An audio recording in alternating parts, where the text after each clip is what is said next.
What, in your opinion, what is wrong with us? And I include myself because what's wrong with us? Yeah. I think it's a matter of self-preservation, because I think if we were really to pay attention to what is going on, we would all go insane. I think there is an effort to minimize it in our everyday, because these are figures that are absolutely ridiculous. The homicide rates, the level of disappearances, the level of just extortion. We're talking about some of the official numbers that Demoler every now and then post up. I think you're one of the only agencies that I've seen that has a consistent track record of posting up official numbers that are being put forth by the government, which you can talk about if they're correct or not, but you do the service of just reporting on those numbers, and you do it over the year. We're like tracking it, like, oh look, this state is now number one. It used to not be number one. Yeah, and I can talk about those numbers, but going back to the question about what is wrong with us, I think I can't answer that question without it just being gravely disappointed in us. I've covered so many massacres. I think in the beginning it was like, maybe someone will care about this one. This is going to be the one that's going to change that. Yeah, and then this one, children died. Maybe they'll care. The next one, and then I saw something change when I covered LeBaron massacre with the Mormon family. But also the way that it was spoken about was also very different. They were talking about Americans, and they were talking about, a Mormon community, and it was very much different from us. Yeah. It was. They were special because of the color of their skin in a way, and they were special because they had dual citizenship, and also there were women and children, so that made it even more alarming. But that's happened before in Mexico with people that are not. Every week. Absolutely. But that one was treated. Yeah. And the U.S. got involved, and the U.S. made a comment, and, maybe. I'm like, okay, maybe this something. Maybe that'll wake us up a little bit. Came and went. And, I also see it in myself. I think covering daily just the level of death, you start becoming desensitized to it. And I fight every day to maintain that sensitivity to it, because I do want to still retain the idea or the knowledge that these are human beings. But the gravity in which it's happening, there is no way to deal with it and take it in a normal way unless you minimize it. And I think that that's what we've done on a mass scale now. I think, it is a matter of self-preservation. It's a matter of retaining our sanity, because once we start thinking about what the actual problem is and how big that problem is, we will go fucking insane. I think insanity is a good, interesting thing to say. Mexico is a country where you can have a massacre of the level of what happened in Monterrey, of the feminicides, as now they're being called, basically murders of all kinds with people that shouldn't be a thing. We will, as Mexicans, put a Ukrainian flag over our Facebook profile and stand with Ukraine, as our youth is literally dying and disappearing and rotting in the ground.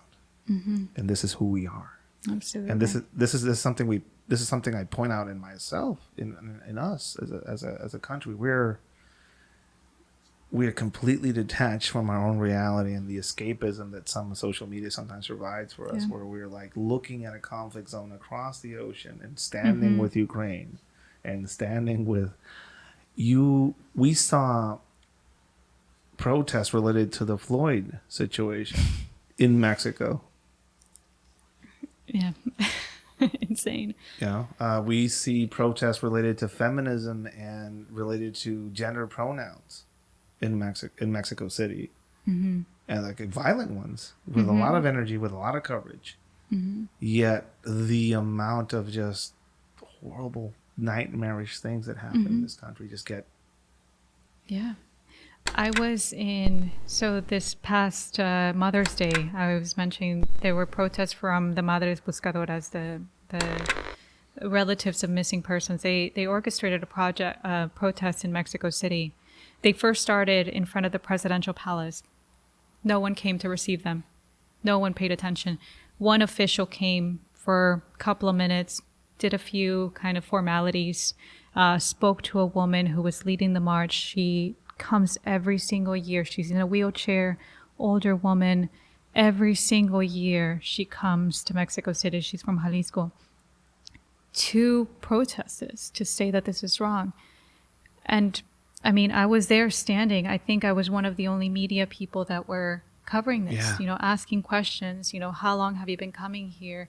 What would you want to say about this? What do you feel that the government's supporting you, helping you? And it's just the indignation, from the government side to address these issues. I mean, I think it's become so easier to deal with, what's popular and what's kind of, a theatrical say for, gender politics now are a thing, and they're all over the news. Pronouns in Mexico. We're talking about Mexico. And some of these things just get like, this isn't pretty. Let's dig it. Let's push it under. It's not popular. Let's dig it under. We are, this past year was pretty, with numbers, talking about numbers, was a pretty violent year. It's getting, is it safe to say that the numbers are getting skyrocketing basically as we go? It's not getting better. We don't see a downward trend when it comes to violent murders in this country or forced disappearances. We don't see a downward trend when it comes to media not being targeted, or we just saw a reporter from this part of the country, Tijuana, go down there and in a press conference say, "Hey, President, people are trying to kill me.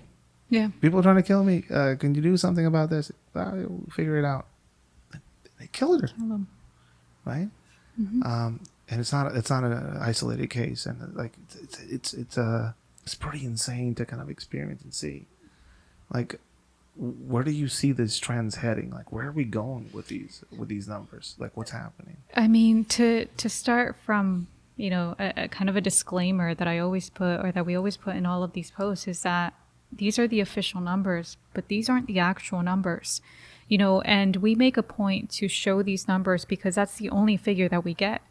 We collect these numbers on the daily. So, and that process in itself is difficult. They definitely don't make it easy for you to have a track of the homicide rate. It's not in their best interest to put out the actual numbers. And I was a part of the government, and I can tell you that those numbers are not real, not even close. Absolutely. And we've been collecting this since we all started the page, but from a year ago when we finished our tally that we had from these government numbers, the official government put out another tally, which was 6,000 figures different. There was no explanation for that discrepancy. We found no methodology for how this happened. So we are doing our best to collect these numbers, and we're already going into it knowing that these numbers are not accurate.